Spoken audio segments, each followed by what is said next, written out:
ನೋಡ್ತಾ ಇದ್ರ BBC news. ನಾನು ಸ್ವಾಗತ್. ಹಾಸನ ಜಿಲ್ಲೆಯ ದಿನದ ಪ್ರಮುಖ ಸುದ್ದಿಗಳ ಕ್ವಿಕ್ ರೌಂಡ್ ಆಫ್ ನಲ್ಲಿ ಮೊದಲದಾಗಿ ಹೆಡ್ಲೈನ್ಸ್. ಹಾಸನದ ಗವೇನಹಳ್ಳಿಯಲ್ಲಿ ದರೋಡೆಕೋರರೆಂಬ ಶಂಕೆ. ಹೊಲದಲ್ಲಿ ಅಡಗಿದ್ದವರನ್ನ ಪೊಲೀಸರಿಗೆ ಒಪ್ಪಿಸಿದ ಗ್ರಾಮಸ್ಥರು. ಪೊಲೀಸ್ ತನಿಖೆಯಲ್ಲಿ ಸುಖಾಂತ್ಯ. ಹಾಸನದ ಗುಮ್ಟಾದ್ರಿ ಹೋಟೆಲ್ ಮೇಲೆ ಎಫ್ಐಆರ್ ದಾಖಲು. ಹಿಂದೂ ಸಮಾಜ ಹಾಗೂ ಶ್ರೀರಾಮ್ ಸೇನೆ ಸಂಘಟನೆಗಳಿಂದ ಪ್ರತಿಭಟನೆ. ಹಿಂದೂ ಮುಸ್ಲಿಂ ಸಾಮರಸ್ಯ ಹಾಳು ಮಾಡುತ್ತಿರುವವರ ವಿರುದ್ಧ ಕೆಂಡಾಮಂಡಲ. ಹಾಸನ ಜಿಲ್ಲೆಗೂ ತಟ್ಟಿದ ಯುದ್ಧದ ಬಿಸಿ. ಚನ್ನರಾಯಪಟ್ಟಣದಲ್ಲಿ ಗ್ಯಾಸ್ ಸಿಲಿಂಡರ್ ವಿತರಣೆ ವ್ಯತ್ಯಾಸ. ಏಜೆನ್ಸಿಗಳ ಮುಂದೆ ಗ್ರಾಹಕರ ಆಕ್ರೋಶ. ಬೇಲೂರು ಚನ್ನಕೇಶವ ಸ್ವಾಮಿ ಜಾತ್ರಾ ಮಹೋತ್ಸವ ಹಿನ್ನೆಲೆ ದೇಗುಲಕ್ಕೆ ಜಿಲ್ಲಾ ಪೊಲೀಸ್ ವರಿಷ್ಠಾಧಿಕಾರಿ ಶುಭನ್ವಿತಾ ಭೇಟಿ. ಭದ್ರತಾ ಪರಿಶೀಲನೆ. ಬೇಲೂರು ಪುರಸಭೆ 25.22 ಕೋಟಿ ಬಜೆಟ್ ಮಂಡನೆ. 23ರಲ್ಲಿ ಕೇವಲ 18 ಸದಸ್ಯರಷ್ಟೇ ಹಾಜರು. ಆಡಳಿತಾಧಿಕಾರಿಗಳ ವಿರುದ್ಧ ಸದಸ್ಯರ ಕಿಡಿ. ಪಾರ್ಟಿಗೆಂದು ಹೋದವನಿಗೆ ಕೊನೆಯಾದ ಬದುಕು. ರೌಡಿ ಶೀಟರ್ ಅನುಮಾನಾಸ್ಪದ ಸಾವು. ಬೇಲೂರು ತಾಲೂಕಿನ ಕೋಟಿಗಾನಹಳ್ಳಿಯಲ್ಲಿ ಘಟನೆ.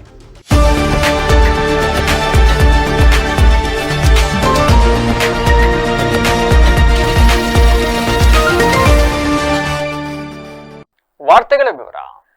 ಹಾಸನದಲ್ಲಿ ಅನುಮಾನಾಸ್ಪದವಾಗಿ ಜೋಳದ ಹೊಲದ ಮಧ್ಯದಲ್ಲಿ ಅಡಗಿ ಕುಳಿತಿದ್ದ ಅಪರಿಚಿತ ವ್ಯಕ್ತಿಗಳನ್ನ ಹಿಡಿದು ಪೊಲೀಸರಿಗೆ ಒಪ್ಪಿಸಿರ್ತಕ್ಕಂಥ ಘಟನೆ ನಗರದ ಗವೇನಹಳ್ಳಿ ಗ್ರಾಮದಲ್ಲಿ ನಡೆದಿರ್ತಕ್ಕಂಥದ್ದು.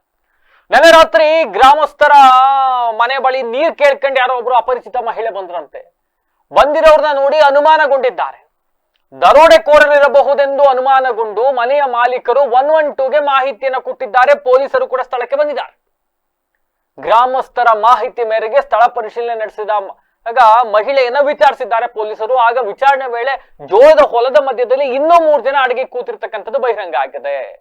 ಪೊಲೀಸರು ಆಗಮಿಸ್ತಾ ಇದ್ದಂತೆ ಜೋಳದ ಹೊಲದಲ್ಲಿ ಅಡಗಿದ್ದ 4ರಲ್ಲಿ ಓರ್ವ ಪರಾರಿಯಾಗಿ ಹೋಗಿಬಿಟ್ಟಿದ್ದಾನೆ. ಇನ್ನು 3 ಜನ ಸಿಕ್ಕಿದ್ದಾರೆ. ಅವರೆಲ್ಲನ್ನು ಕರ್ಕೊಂಡ್ಬಂದು ವಿಚಾರಣೆ ಮಾಡಿದ್ದಾರೆ. ಯಾಕೆ ಕೂತಿದ್ದೀರಿ, ಏನು ಎತ್ತ ಅಂತ ಕೇಳಿದ್ದಾರೆ. ಈ ಸಂದರ್ಭದಲ್ಲಿ ಅಲ್ಲಿದ್ದ ಮಹಿಳೆಯರು ಹೇಳ್ತಕ್ಕಂಥದ್ದು, ತಾವು ಮೈಸೂರು ಜಿಲ್ಲೆಯ ಕ್ಯಾರ್ ನಗರದಲ್ಲಿ ಕಳೆದ 1 ವರ್ಷದಿಂದ ಕೂಲಿ ಕೆಲಸ ಮಾಡ್ಕೊಂಡಿದ್ವಿ. ಆದ್ರೆ ಮೇಸ್ತ್ರಿ ಕೂಲಿ ಕೆಲಸಕ್ಕೆ ಸಂಬಳ ಕೊಡ್ತಾ ಇರ್ಲಿಲ್ಲ. ಕೂಲಿ ಕೇಳಕ್ರೆ ಹೊಡೆಯಕ್ ಬರ್ತಾ ಇದ್ದ, ಹಲ್ಲೆ ಮಾಡ್ತಾ ಇದ್ರು. ಹಂಗಾಗಿ ತಪ್ಪಿಸ್ಕೊಂಡು ರೈಲ್ವೆ ನಿಲ್ದಾಣಕ್ಕೆ ಬಂದ್ವಿ. ಆದ್ರೆ ನಮ್ಮನ್ನ ಮೇಸ್ತ್ರಿಯ ಮಗ ಹಿಂಬಾಲಿಸ್ಕೊಂಡು ಬಂದು ನಮ್ಮನ್ನ ಫಾಲೋ ಮಾಡ್ಕೊಂಡ್ ಬಂದ. ಹಂಗಾಗಿ ಇಲ್ಲಿ ಬಂದು ಔಸ್ಕೊಂಡ್ ಕೂತಿದ್ವಿ ಅಂತ ಹೇಳ್ತಾರೆ. ಇದಾದ ಕೆಲವೇ ಕ್ಷಣಗಳಲ್ಲಿ ತಾವು ಮೇಸ್ತ್ರಿ ಅಂತ ಹೇಳ್ಕೊಂಡು ಮತ್ತಿಬ್ರು ಬರ್ತಾರೆ. ಅವರು ಕೂಡ ನಮ್ ಜೊತೆ ಕೆಲಸ ಮಾಡ್ತಾ ಇದ್ರು. ಅವ್ರು ಅಲ್ಲಿಂದ ಬಂದ್ಬಿಟ್ಟಿದ್ದಾರೆ, ಹಂಗೆ ಹಿಂಗೆ ಕೆಲಸ ಕದ್ದು ಬಂದಿದ್ದಾರೆ ಅಂತೆಲ್ಲ ಅವನು ಕೂಡ ಹೇಳ್ಕೊಂಡ. ಇದಾದ ನಂತರ ಸ್ಥಳೀಯರು ಇವ್ರ ಮೇಲೆ ಕ್ರಮ ತಗೊಬೇಕು, ಅವ್ರ ಚೀಲದಲ್ಲಿ ಮಾರಕಾಸ್ತ್ರಗಳಿದ್ದಾವೆ, ಹಂಗೆ ಹಿಂಗೆ ದರೋಡೆ ಮಾಡಕ್ ಬಂದಿರಬಹುದು ಅಂತೆಲ್ಲ ಹೇಳಿದ್ರು. ಪೊಲೀಸ್ ಸ್ಟೇಷನ್ಗೆ ಕರ್ಕೊಂಡು ಹೋದ ಮೇಲೆ ಗೊತ್ತಾಯ್ತಂತೆ ಇವರು ಅಸಲಿ ಕೂಲಿ ಕಾರ್ಮಿಕರು. ಹಂಗಾಗಿ ಇವರು ತಪ್ಪಿಸ್ಕೊಂಡು ಬಂದ್ಬಿಟ್ಟಿದ್ರು. ಇವ್ರನ್ನ ಹುಡಿಕೊಂಡು ಅವರ ಮೇಸ್ತ್ರಿ ಬಂದ್ಬಿಟ್ಟಿದ್ರು. ಇಬ್ರು ಕೂಡ ಸಮಾಧಾನ ಮಾಡಿ ಕಳಿಸ್ಕೊಟ್ವಿ ಅಂತ ಪೊಲೀಸರು ಹೇಳ್ತಾರೆ. ಫೈನ್. ಇಷ್ಟಕ್ಕೆ ಪ್ರಕರಣ ಇಲ್ಲಿ ಮುಗಿಯುತ್ತಾ ಅಂತ ನೋಡ್ತಾ ಹೋದ್ರೆ ಸಾಕಷ್ಟು ಅನುಮಾನಗಳು ಕೂಡ ಕಾಡ್ತಾವೆ ನಮ್ಗೆ ಈ ಪ್ರಕರಣದಲ್ಲಿ. ರಾತ್ರಿ ಮಹಿಳೆಯರು ಬರ್ತಾರೆ, ಹೆದರ್ಕೊಂಡು ಅಡಗಿ ಕೂತಿರ್ತಾರೆ ಜೋಳದ ಒಳಗಡೆ. ಆದ್ರೆ ಒಬ್ಬರು ಮಹಿಳೆ ಮಾತ್ರ ಧೈರ್ಯ ಮಾಡಿ ಹೊರಗಡೆ ನೀರ್ ಕೇಳಕ್ಕೆ ಮನೆಗೆ ಬರ್ತಾರೆ. ಇದಾದ ನಂತರ ಪೊಲೀಸರು ಬಂದಾಗ ಯಾರೋ ಒಬ್ಬ ತಪ್ಪಿಸ್ಕೊಂಡು ಓಡ್ ಹೋಗ್ತಾನೆ. ಇನ್ನು 3 ಜನ ಸಿಗ್ತಾರೆ. ನಾವು ಕೆಲಸ ಮಾಡ್ಕೊಂಡಿದ್ವಿ, ಕೂಲಿ ಕೊಡ್ಲಿಲ್ಲ ಅಂತ ಹೇಳ್ತಾರೆ. ಅದಾದ್ಮೇಲೆ ನಾನು ಮೇಸ್ತ್ರಿ ಅಂತ ಯಾರೋ ಒಬ್ಬ ಬರ್ತಾನೆ. ಇಲ್ಲಿ ಪೊಲೀಸರು ಆತ ಮೇಸ್ತ್ರಿ, 1 ವರ್ಷದಿಂದ ನಮಗೆ ಕೂಲಿ ಕೊಡದಲ್ಲೇ ಕೆಲಸ ಮಾಡಿಸ್ಕೊಳ್ತಾ ಇದ್ದಾರೆ ಅಂತ ಹೇಳಿದ್ರೆ ಅದು ಬಾಂಡೆಡ್ ಲೇಬರ್ಸ್, ಜೀತ ಪದ್ಧತಿ ಅಲ್ವಾ? ಅದು ಜೀತಕ್ಕೆ ಇಟ್ಕೊಂಡಿದ್ರು. ಯಾಕೆ ಪ್ರಕರಣ ದಾಖಲಿಸ್ಲಿಲ್ಲ ಪೊಲೀಸರು? ಅಂಡ್ ಮೈಸೂರಲ್ಲಿ ಕೆಲಸ ಮಾಡ್ತಾ ಇದ್ರಂತೆ. ಮೈಸೂರಿಂದ ತಪ್ಪಿಸ್ಕೊಂಡು ರೈಲ್ವೆ ಸ್ಟೇಷನ್ ಮೂಲಕ ಇವರು ಇಲ್ಲಿ ಗವೇನಹಳ್ಳಿಗೆ ಬಂದಿದ್ದೀನಿ ಅಂತ ಹೇಳ್ತಾರೆ. ಓನರು ಸ್ಕೂಟಿಲ್ ಫಾಲೋ ಮಾಡ್ಕೊಂಡ್ ಬರ್ತಾನೆ ಮೈಸೂರಿಂದ ಇವ್ರನ್ನ. ಹಂಗಿದ್ರೆ ಸ್ಕೂಟಿಲಿ ಹುರ್ಕೊಂಡ್ ನನ್ ಮೇಸ್ತ್ರಿ ಅಂತ ಯಾರೋ ಒಬ್ಬ. ಮೈಸೂರಿಂದ ಹಂಗಾದ್ರೆ ಇವರು ಟ್ರೈನಲ್ಲಿ ಬರೋ ಗ್ಯಾಪ್ ಅಲ್ಲಿ ಆತ ಬೈಕಲ್ಲಿ ಬಂದ ಅಷ್ಟು ಸ್ಪೀಡ್ ಆಗಿ. ಈ ಪ್ರಕರಣದಲ್ಲಿ ಸಾಕಷ್ಟು ಕನ್ಫ್ಯೂಷನ್ಸ್ ಇದೆ. ಆದ್ರೆ ರಾತ್ರಿ ಕಳೆದು ಬೆಳಗಾಗುವಷ್ಟರಲ್ಲಿ ಪ್ರಕರಣ ಪೊಲೀಸರ ತನಿಖೆ ಮೂಲಕ ಸುಖಾಂತ್ಯ ಅಂತ ಬಂದ್ಬಿಡುತ್ತೆ. ಆಯ್ತ್ರಿ, ಅವ್ನು ನಿಜವಾಗ್ಲೂ ಬಾಂಡೆಡ್ ಲೇಬರ್ಸೇ ಅಂತಾನೆ ಅನ್ಕೊಳ್ಳೋಣ. ತಪ್ಪಿಸ್ಕೊಂಡ್ ಬಂದಿದ್ರು, ಹೆದರ್ಕೊಂಡಲ್ಲಿ ಲವ್ಸ್ಕೊಂಡ್ ಕೂತಿದ್ರು ಅಂತಾನೆ ಪರಿಭಾವಿಸೋಣ. ಬಂದಿದ್ದರಿಬ್ರು ಮೇಸ್ತ್ರಿ ಅಂತಾನೆ ಅನ್ಕೊಳ್ಳೋಣ. 1 ವರ್ಷದಿಂದ ಅವ್ರಿಗೆ ಕೂಲಿ ಕೊಡದೆ ಇಟ್ಕೊಂಡು ಕೆಲಸ ಮಾಡಿಸ್ತಾ ಇದ್ದಾನೆ ಅಂತ ಅಂದ್ರೆ ಅದು ಬಾಂಡೆಡ್ ಲೇಬರ್ಸ್ ಆಕ್ಟಿಗೆ ಹಾಕೊಂಡು ಆದ್ಮೇಲೆ ಪ್ರಕರಣ ದಾಖಲಿಸ್ಬೇಕಲ್ವಾ? ಕಾರ್ಮಿಕರ ರಕ್ಷಣೆ ಆಗ್ಬೇಕಲ್ವಾ? ಯಾಕಾಗ್ಲಿಲ್ಲ ಈ ಪ್ರಕರಣದಲ್ಲಿ ಇವ್ಯಾವು? I don't know. ನನಗೆ ಬಂದ ಒಂದಿಷ್ಟು ಪ್ರಶ್ನೆಗಳನ್ನ ನಿಮ್ ಮುಂದೆ ಇಟ್ಟಿದ್ದೀನಿ. ನೀವು ಇದನ್ನ ಹೆಂಗ್ ಅನಲೈಸ್ ಮಾಡ್ತೀನಿ ಮಾಡ್ಕೊ.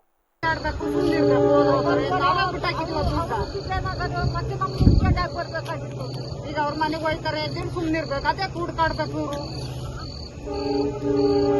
ನಮಗೆ ದುಡ್ಡು ಬೇಡ, ಏನು ಬೇಡ, ನಮ್ಮ ಮಕ್ಕಳು ನೋಡ್ಬೇಕು ಅಷ್ಟೇ.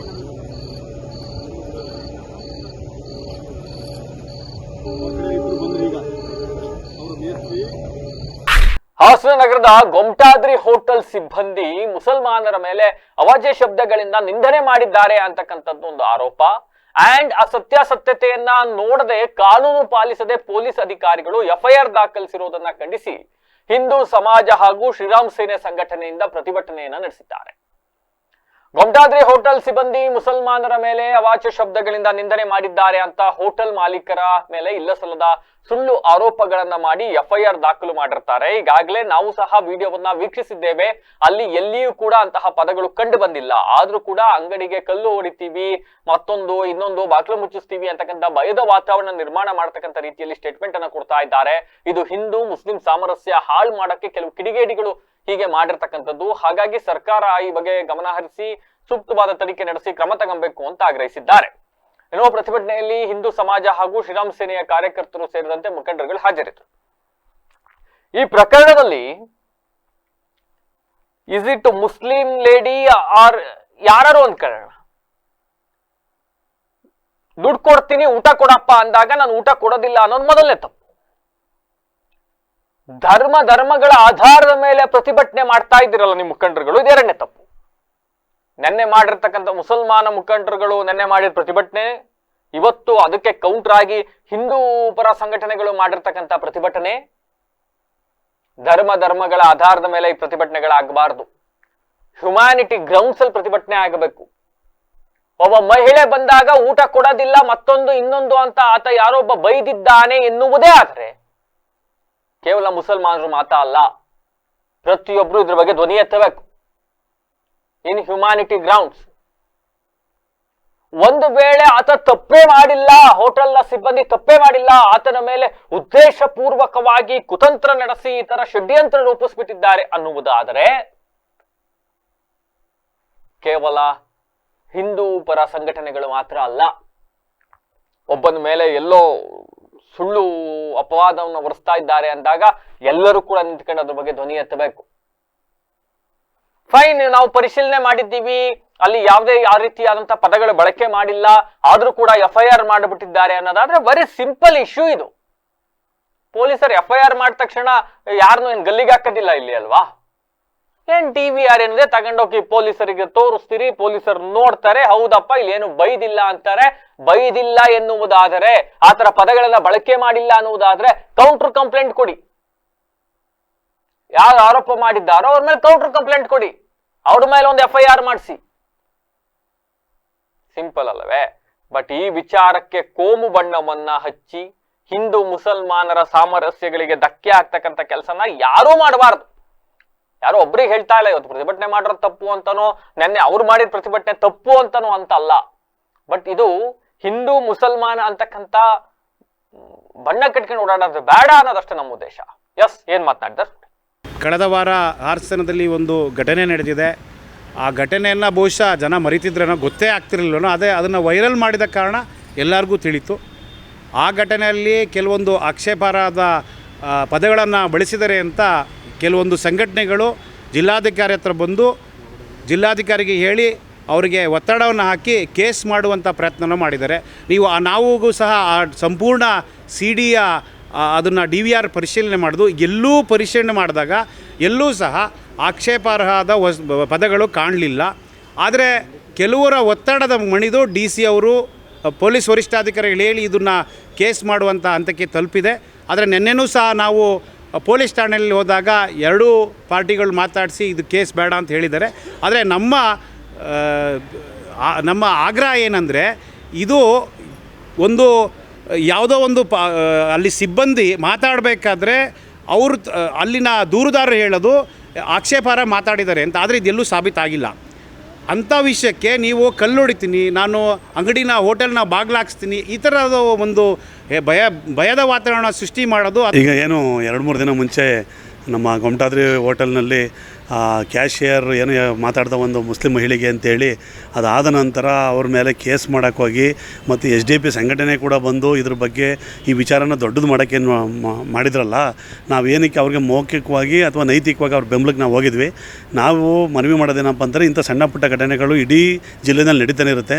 ಎಲ್ಲದಕ್ಕೂ ನಾವು ಕೇಸು ಗಲಾಟೆ ಈ ಥರ ಎಲ್ಲ ದೊಂಬಿ ಮಾಡ್ತಾ ಕೂತ್ಕೊಂಡ್ರೆ ಆಗಲ್ಲ. ಆದ್ದರಿಂದ ಅವರು 20 ವರ್ಷದಿಂದ ಅತ್ಯುತ್ತಮವಾಗಿ ಆಹಾರ ಕೊಟ್ಕೊಂಡು ಎಲ್ಲ ಹಿಂದೂ ಮುಸ್ಲಿಂ ಎಲ್ಲರೂ ಆ ಹೋಟ್ಲಿಗೆ ಹೋಗ್ತಿದ್ದಾರೆ. ಯಾರೋ 4 ಜನ ಮಾಡೋ ಕಿಡಿಗೇಡಿ ಕೃತ್ಯಕ್ಕೆ ಅವ್ರಿಗೆ ಯಾವುದೇ ರೀತಿ ತೊಂದರೆ ಕೊಡಬಾರ್ದು. ಆ ಹೋಟೆಲ್ ಉದ್ಯಮ ಚೆನ್ನಾಗಿ ನಡೀಬೇಕು. ಅವ್ರಿಗೇನಾದರೂ ಮತ್ತೆ ಬೇರೆಯವರು ಈ ವಿಚಾರ ಇಲ್ಲಿಗೆ ಕ್ಷಮೆ ಯಾಚಿಸಿದರೆ ಮುಗಿದೋಗಿದೆ. ಮತ್ತೆ ಏನಾದರೂ ತೊಂದರೆ ಕೊಟ್ಟರೆ ಅವ್ರ ಪರವಾಗಿ ಎಲ್ಲ ಹಿಂದೂ ಸಂಘಟನೆಗಳು ನಾವು ಇರ್ತೀವಿ ಅಂತ ಹೇಳಕ್ಕೆ ಬಂದಿದ್ದೀವಿ. ಒಂದು ಕಡೆ ಯುದ್ಧ, ಮತ್ತೊಂದು ಕಡೆ ಹಾಸನ ಜಿಲ್ಲೆಯ ಚನ್ನರಾಯಪಟ್ಟಣದ ವಿನಾಯಕ ಮತ್ತೆ ಮಂಜುನಾಥ ಗ್ಯಾಸ್ ಏಜೆನ್ಸಿಗಳ ಮುಂದೆ ಸಿಲಿಂಡರ್ ಪಡೆಯೋದಕ್ಕೆ ಗ್ರಾಹಕರು ಮುಗಿಬಿದ್ದಿದ್ದಾರಂತೆ. ಏನು ಗ್ಯಾಸ್ ಸಂಪರ್ಕ ಹೊಂದಿರತಕ್ಕಂಥವರೆಲ್ಲ ಬುಕ್ ಮಾಡಿದ್ದಾರೆ, ಆದ್ರೆ ಸಮರ್ಪಕವಾಗಿ ಗ್ಯಾಸ್ ವಿತರಣೆ ಆಗ್ತಾ ಇಲ್ವಂತೆ. ಈ ಹಿನ್ನೆಲೆಯಲ್ಲಿ ತೀವ್ರ ಆಕ್ರೋಶವನ್ನ ವ್ಯಕ್ತಪಡಿಸಿದ್ದಾರೆ. ಈ ಹಿಂದೆ ತಾಲೂಕು ಕಚೇರಿಯಲ್ಲಿ ಗ್ಯಾಸ್ ಏಜೆನ್ಸಿ ಮಾಲೀಕರ ಸಭೆ ನಡೆಸಿ ಸುಗಮ ವಿತರಣೆಗೆ ಸೂಚನೆಯನ್ನು ನೀಡಲಾಗಿದ್ರು ಕೂಡ ವಾಸ್ತವದಲ್ಲಿ ಗ್ರಾಹಕರು ದಿನಗಟ್ಟಲೆ ಸರತಿ ಸಾಲಲ್ಲಿ ನಿಲ್ಲುವಂತಾಗಿದೆ. ಗ್ಯಾಸ್ ಬುಕ್ಕಿಂಗ್ ಮಾಡಿ 10 ದಿನಗಳಾದ್ರೂ ಕೂಡ ಮನೆ ಬಾಗಿಲಿಗೆ ಸಿಲಿಂಡರ್ ತಲುಪ್ತಾ ಇಲ್ಲ. ಅಂಡ್ ಏಜೆನ್ಸಿ ಮಾಲೀಕರು ಸ್ಟಾಕ್ ಇಲ್ಲ ಅಂತ ನೆಪವೊಡ್ಡಿ ಕಚೇರಿಗೆ ಬೀಗ ಹಾಕೊಂಡು ಜನರನ್ನ ಅಲ್ದಾಡಿಸ್ತಾ ಇದ್ದಾರೆ ಅಂತ ಹೇಳಿ ಗ್ಯಾಸ್ ಏಜೆನ್ಸಿ ವಿರುದ್ಧ ದೂರಿದ್ದಾರೆ. ಇನ್ನು ಮನೆ ಬಾಗಿಲಿಗೆ ಸೇವೆ ನೀಡುವ ಭರವಸೆಯನ್ನ ನೀಡಿದ್ರು, ಆದ್ರೆ ಇವತ್ತವೆಲ್ಲ ಹುಸಿಯಾಗಿ ಹೋಗ್ಬಿಟ್ಟಿದೆ. ಕೂಡಲೇ ಸಂಬಂಧಪಟ್ಟ ಅಧಿಕಾರಿಗಳು ಮಧ್ಯಪ್ರವೇಶ ಮಾಡಬೇಕು, ಸಮಸ್ಯೆಯನ್ನ ಬಗೆಹರಿಸಬೇಕು ಅಂತ ಒತ್ತಾಯಿಸಿದ್ದಾರೆ. ನೆನೆ ಇದೇ ಚನ್ನರಾಯಪಟ್ಟಣದಲ್ಲಿ ಪೆಟ್ರೋಲ್ ಖಾಲಿ ಆಗ್ಬಿಟ್ರೆ ಅಂತ ಹೇಳಿ ಜನ ಮುಗಿಬಿದ್ದಿದ್ದರು. ಇವತ್ತು ಗ್ಯಾಸಿನ ಕಥೆ. 15 ದಿವಸ ಆಗಿದೆ ಗ್ಯಾಸ್ ಬುಕ್ ಮಾಡಿ. ನಮಗೆ 15 ದಿವಸದಿಂದ ಸಿಲಿಂಡ್ರ್ ಕೊಡ್ತಾಯಿಲ್ಲ. ಮಂಜುನಾಥ ಇದರಲ್ಲೇ ಕೊಡ್ತಾಯಿಲ್ಲ. 15 ದಿವಸ ಆಗಿದೆ, ಇನ್ನೂ ಕೊಟ್ಟಲ್ಲ. ಅದ ಊಟಕ್ಕೆ ಏನು ಮಾಡೋದು, ಏನು ಪ್ರಾಬ್ಲಮ್ಮು, ನಮಗೆ ಭಾರಿ ತೊಂದರೆ ಕೊಡ್ತಾರೆ. ಸುಮಾರು 15 ದಿವಸದಿಂದ ಊಟಕ್ಕೆ ಇಲ್ಲ. ಗ್ಯಾಸ್ ಬುಕ್ ಮಾಡಿ ತುಂಬ ಕೊಟ್ಟಲ್ವಲ್ಲ, ಹೆಂಗೆ ಮಾಡೋದು ಈಗ? ನಾವು ಹೆಂಗೆ ಬದುಕಬೇಕು, ಹೆಂಗಿರ್ಬೇಕು, ಏನು ಮಾಡೋದು ಈಗ? ಹಂಗಾದ್ರೆ ಈಗ ಕೊಡಬೇಕು. ವಿಶ್ವ ಪ್ರಸಿದ್ಧ ಬೇಲೂರು ನಗರದ ಐತಿಹಾಸಿಕ ಶ್ರೀ ಚನ್ನಕೇಶವ ಜಾತ್ರಾ ಮಹೋತ್ಸವ ಹಾಗೂ ಬ್ರಹ್ಮ ಮಹೋತ್ಸವದ ಅಂಗವಾಗಿ ವಿಶೇಷ ಭದ್ರತಾ ಕ್ರಮಗಳನ್ನ ಕೈಗೊಳ್ಳತಕ್ಕಂಥ ನಿಟ್ಟಿನಲ್ಲಿ ಜಿಲ್ಲಾ ಪೊಲೀಸ್ ವರಿಷ್ಠಾಧಿಕಾರಿ ಶುಭನ್ವಿತ ಅವರು ಬುಧವಾರ ಸಂಜೆ ದೇವಾಲಯಕ್ಕೆ ಭೇಟಿಯನ್ನ ನೀಡಿ ಪರಿಶೀಲನೆಯನ್ನ ನಡೆಸಿದ್ದಾರೆ. ಈ ವೇಳೆ ದೇವಾಲಯದ ಆಭರಣ, ಪ್ರವೇಶ ದ್ವಾರಗಳು, ರಥೋತ್ಸವ ಮಾರ್ಗ ಸೇರಿದಂತೆ ಪ್ರಮುಖ ಸ್ಥಳಗಳ ಭದ್ರತಾ ವ್ಯವಸ್ಥೆಯನ್ನ ಪರಿಶೀಲನೆ ಮಾಡಿದ್ದಾರೆ. ಜಾತ್ರಾ ಮಹೋತ್ಸವದ ಸಂದರ್ಭದಲ್ಲಿ ಭಕ್ತರು ಹೆಚ್ಚಿನ ಸಂಖ್ಯೆಯಲ್ಲಿ ಬರ್ತಕ್ಕಂಥದ್ದನ್ನ ಗಮನದಲ್ಲಿಟ್ಟುಕೊಂಡು ಸೂಕ್ಷ್ಮ ಸ್ಥಳಗಳಲ್ಲಿ ಸಿಸಿ ಕ್ಯಾಮೆರಾ ಅಳವಡಿಕೆ, ವಾಹನ ಪಾರ್ಕಿಂಗ್ಗೆ ಸೂಕ್ತ ಕ್ರಮ ಕೈಗೊಳ್ಳಬೇಕಾದ ಕ್ರಮಗಳ ಕುರಿತು ಅಧಿಕಾರಿಗಳಿಗೆ ಸೂಚನೆಯನ್ನು ನೀಡಿದ್ರು. ಇದೇ ಸಂದರ್ಭದಲ್ಲಿ ದೇವಾಲಯದ ಕಾರ್ಯನಿರ್ವಹಣಾಧಿಕಾರಿ ಯೋಗೇಶ್, ಡಿವೈಎಸ್ಪಿ ಗೋಪಿ, ಪೊಲೀಸ್ ಅಧಿಕಾರಿಗಳು ಹಾಗೂ ಸಿಬ್ಬಂದಿಗಳೊಂದಿಗೆ ಭದ್ರತಾ ವ್ಯವಸ್ಥೆ ಬಗ್ಗೆ ಚರ್ಚೆಯನ್ನು ಕೂಡ ನಡೆಸಿದ್ದಾರೆ. ಯಾವುದೇ ಅಹಿತಕರ ಘಟನೆಗಳು ನಡೆದಂತೆ ಕಟ್ಟುನಿಟ್ಟಿನ ಕ್ರಮಗಳನ್ನ ಕೈಗೊಳ್ಳಬೇಕು ಅಂತ ಸೂಚನೆ ನೀಡಿದ್ದಾರೆ. ಜಾತ್ರಾ ಮಹೋತ್ಸವ ಶಾಂತಿಯುತವಾಗಿ ಹಾಗೂ ಸುರಕ್ಷಿತವಾಗಿ ನಡೀತಕ್ಕಂಥ ಅಗತ್ಯ ಇದೆ. ಹಾಗಾಗಿ ಎಲ್ಲಾ ವ್ಯವಸ್ಥೆಗಳನ್ನ ಮಾಡಿಕೊಳ್ಳಲಾಗ್ತಾ ಇದೆ ಅಂತ ಪೊಲೀಸ್ ವರಿಷ್ಠಾಧಿಕಾರಿಗಳು ಕೂಡ ಮಾಹಿತಿಯನ್ನು ನೀಡಿರ್ತಕ್ಕಂಥದ್ದು. ಬೇಲೂರು ಪಟ್ಟಣದ ಪುರಸಭೆಯ 2026-27ನೇ ಸಾಲಿನ ಕರಡು ಬಜೆಟ್ ಸಭೆ ಗಂಭೀರ ನಿರ್ಲಕ್ಷ್ಯ ಹಾಗೂ ಸದಸ್ಯರ ಗೈರು ಹಾಜರಿಯ ನಡುವೆಯೇ ನಡೆದುಕೊಂಡು ಹೋಗ್ಬಿಟ್ಟಿದೆ. ಪುರಸಭೆಯ ಕಾರ್ಯವೈಖರಿ ಕುರಿತಾಗಿ ಸಾರ್ವಜನಿಕ ವಲಯದಲ್ಲಿ ಪ್ರಶ್ನೆಗಳಿದ್ದಾವೆ. ಒಟ್ಟು 23 ಸದಸ್ಯರ ಪೈಕಿ ಕೇವಲ 8 ಜನ ಮಾತ್ರ ಸಭೆಗೆ ಹಾಜರಾಗಿದ್ದರಂತೆ. ಉಳಿದ ಸದಸ್ಯರ ಗೈರು ಹಾಜರಿ ತೀವ್ರ ಟೀಕೆಗೆ ಗುರಿಯಾಗಿದೆ. ಬೆಳಿಗ್ಗೆ 11 ಗಂಟೆಗೆ ನಡೆಯಬೇಕಾದಂತಹ ಸಾಮಾನ್ಯ ಸಭೆ ಕೋರಂ ಕೊರತೆಯಿಂದ ಆರಂಭವಾಗಿದೆ. ಹಲವು ಗಂಟೆಗಳ ವಿಳಂಬ ನಂತರ ಸಂಜೆ 7 ಗಂಟೆಗೆ ಮುಂದೂಡಲಾಯ್ತಂತೆ. 4 ಗಂಟೆಗೆ ಯಾರು ಬರ್ತಾರ ಅಂತ ಕಾಯ್ಕೊಂಡು 4 ಗಂಟೆಗೆ ಮುಂದೂಡಿದ್ದಾರೆ. ಬಳಿಕ ಕನಿಷ್ಠ ಸದಸ್ಯರ ಕೋರಂ ನೋಡ್ಕೊಂಡು ಬಜೆಟ್ ಮಂಡನೆ ಮಾಡಲಾಗಿದೆ. ಪ್ರಮುಖ ಸಭೆಗೆ ಸದಸ್ಯರು ಗೈರಾಗಿರೋದು ಆಟಕ್ಕುಂಟು ಲೆಕ್ಕಕ್ಕಿಲ್ಲ ಎನ್ನುವಂತೆ ಪರಿಣಮಿಸಿದೆ ಅಂತ ಒಂದಿಷ್ಟು ಟೀಕೆಗಳು ಕೂಡ ವ್ಯಕ್ತ ಆಗಿದ್ದಾವೆ. ಇನ್ನು ಅವರ ಪ್ರಭಾರಿ ಅಧ್ಯಕ್ಷರು ಉಷಾ ಸತೀಶ್ ಅವರು ಮಾತನಾಡಿದ್ದಾರೆ. ಪಟ್ಟಣದ ಸಮಗ್ರ ಅಭಿವೃದ್ಧಿ ಗುರಿಯಾಗಿಟ್ಕೊಂಡು ಬಜೆಟ್ ರೂಪಿಸಿದ್ದೀವಿ, ಮತ್ತೊಂದು ಇನ್ನೊಂದು ಅಂತ ಹೇಳ್ಕೊಂಡಿದ್ದಾರೆ. ಭಾನುವಾರ ದಿನ ಅಕೌಂಟ್ ಖಾಲಿ ಆದ್ರೆ ಬಂದು ಮಾಡ್ತಾರೆ, ಅಕೌಂಟ್ ಕ್ಲೋಸ್ ಆಗ್ತದೆ ರಾತ್ರಿ 9 ಗಂಟೆಗೆ ಮಾಡ್ತಾರೆ. 12 ಗಂಟೆ ಆದರೆ ಯಾರು ಬಂದಿಲ್ಲ, ಕರ್ತವ್ಯದಲ್ಲೇ ಇರಲ್ಲ, ಚೇರಲ್ಲೂ ಇರಲ್ಲ, ಬಿಲ್ ಕಲೆಕ್ಟರ್ ಇಲ್ಲ, ಯಾರೂ ಇಲ್ಲ. ಯಾವ ಥರ ಇದು ಕಚೇರಿ ಇದು ನಿರ್ವಹಣೆ ಮಾಡೋಕ್ಕಾಗಲ್ಲ ಅಂದರೆ ನಿಮ್ಮ ಹಿತಾಸಕ್ತಿ. ಆದರೆ ನೀವು ಕೈ ಚೆಲ್ಕೂಡಲ್ಲ, ಮಾಡತಕ್ಕಂಥ ಕೆಲಸ ಮಾಡೇ ಮಾಡ್ತೀವಿ ನಾವು. ಮುಂದುವರೆದು ನಾವು ಏನಾದರೂ ಅನಾಹುತ ಮಾಡೋದಕ್ಕಿಂತ ಮುಂಚೆ ಎಚ್ಚೆತ್ಕೊಂಡು ನೀವು ಕೆಲಸ ಮಾಡಿ. 12 ತಿದ್ದುಪಡಿ ಮಾಡಿ. 12ಕ್ಕೆ ನಾವು ಲೋಕಾಯುಕ್ತರು ಎಸೆದಿದ್ದೀವಿ, ಸಮಗ್ರ ಇನ್ನೂ ಡಾಕ್ಯುಮೆಂಟ್ ಕೊಡ್ತೀವಿ. ಇದೊಂದೇ ಎಲ್ಲ ಕಥೆಗಳು ನಿಮ್ಮವು ಹೇಳಿ ನನಗೆ ಸಾಕಾಗಿದೆ. ಆಡ್ದ ಕಿಸ್ಬಾಯಿ ದಾಸನ ಹೇಳಕ್ಕೆ ರೆಡಿ ಇಲ್ಲ. ನಾವು ಮಾಡಲ್ಲ. ಇನ್ನ ತಗೊಂಡು ಅರ್ಜಿ ಎಲ್ಲೆಲ್ಲಿ ಕೊಡೋದು ಬಿಟ್ಟು ಇದೆಲ್ಲ ಸಾರ್ವಜನಿಕ ಹಿತಾಸಕ್ತಿನ ಅರ್ಜಿನ ಹಾಕ್ತೀವಿ. ನಾವು ಕಂಟೆಂಟ್ ಹಾಕ್ತೀವಿ, ಸಾರ್ವಜನಿಕ ಹಿತಾಸಕ್ತಿನ ಹಾಕ್ತೀವಿ. ಕಾನೂನಿಗೆ ಇದು ಮಾಡಿಸ್ತಿರೋ ಮಾಡಲ್ಲ. ನೀವು ಗಣಪತಿ ದೇವಸ್ಥಾನಪುರ ಜಾಗೃತಿ ನಿಮ್ಗೆ ಗೌರವನೇ ಇಲ್ಲ. ನಮ್ಮ ಮನೆ ಖಾತೆ ಹಾಳಾಗಲಿ ದೇವಸ್ಥಾನ ಪತ್ರಿಕೆಯಲ್ಲಿ ಬರುತ್ತೆ, ಅಲ್ಲಿ ಮುಗೀತು ಕತೆ. ಯಾರು ಹೊಣೆಗಾರ, ಯಾರು ತಪ್ಪು ಮಾಡಿದ್ರು ಹೊಣೆಗಾರ ಯಾರಾಗ್ತಾರೆ? ಹೊಣೆಗಾರನ ಯಾರನ್ನು ಮಾಡ್ತಿದ್ದೀರಾ ನೀವು? ಅಷ್ಟೆಲ್ಲ ಅವತ್ತು ಅಷ್ಟೆಲ್ಲ ಚರ್ಚೆ ಮಾಡಿದ್ದಾರೆ, ಎಲ್ಲರೂ ಚರ್ಚೆ ಮಾಡಿದ್ದಾರೆ. ಎಲ್ಲರೂ ಏನೂ ಇಲ್ಲ, ಅದ್ರ ಬಗ್ಗೆ ನಿಮ್ಗೆ ಇದಿಲ್ಲ. ಸುಮ್ಮನೆ ವಿನಾಕಾರಣ ಚರ್ಚೆ ಮಾಡೋದು, ಚರ್ಚೆ ಮಾಡಿಬಿಟ್ಟು ಮುಗಿಸಿ ಹೋಗೋದು. ಸಭೆ ಇದೆ, ಬಜೆಟ್ ಅಧ್ಯಕ್ಷರು ಬಜೆಟ್ ಓದಕ್ಕಿದ್ದಾರೆ. ಬಜೆಟ್ ಓದಿ, ಯಾಕಂದ್ರೆ 11 ಗಂಟೆಗೆ ಪತ್ರಕರ್ತರು ಅವರು ಇವರೆಲ್ಲ ಸಾಕಷ್ಟು ಸತಿ ಬಂದು ಎಣಿಕೆ ಮಾಡ್ಕೊಂಡು ಈ ಸದಸ್ಯರುಗಳು ಬಂದ್ರ ಯಾವಾಗ ಕಳಸದಿಗಿಂತ ಜಾಸ್ತಿ ಹೋಗಿತ್ತು, ಅದು ಕಡಿಮೆ ಹೋದ ತಕ್ಷಣ 3 ಸಲ ಬಿಟ್ಟು ಮಾಡಬೇಕು. ಅವಾಗಲೂ ಯಾರೂ ಭಾಗವಹಿಸ್ತಿಲ್ಲ ಅಂದಾಗ ನಿಮ್ಗೆ ಆ ಆಯ್ಕೆಯನ್ನು ನಮ್ಗೆ ಕೊಡಬೇಕು. ನಿಮ್ಮ ಹಂತದಲ್ಲಿ ಇರೋದನ್ನ ನಮ್ಮ ಮುಂದೆ ತಂದುಬಿಟ್ಟು ನಮ್ಮ ಮೇಲೆ ಹಾಕ್ಬಿಟ್ಟು ನೀವು ಕೈ ಜಾರಿ ಕುತ್ಕೊಬಿಟ್ರೆ, ಕಾನೂನೇ ಗಾಳಿ ಕೂರ್ಬಿಟ್ರೆ ಯಾವ ಥರ ಆಗುತ್ತೆ ಇದು? ಈಗ ನಾವು ಚರ್ಚೆ ಮಾಡೋಂಥ ವಿಚಾರನ ಇದು. ನಿಮ್ಗೆ ಕಾನೂನು ಹೇಳ್ತದ್ರೆ ಹೇಳಿ, ನಮ್ಮ ಅಭಿಪ್ರಾಯ ಬೇಡ. ನಮ್ಮ ಅಭಿಪ್ರಾಯ ಬರೋದು 3ನೇ ಮೀಟಿಂಗಿಗೆ,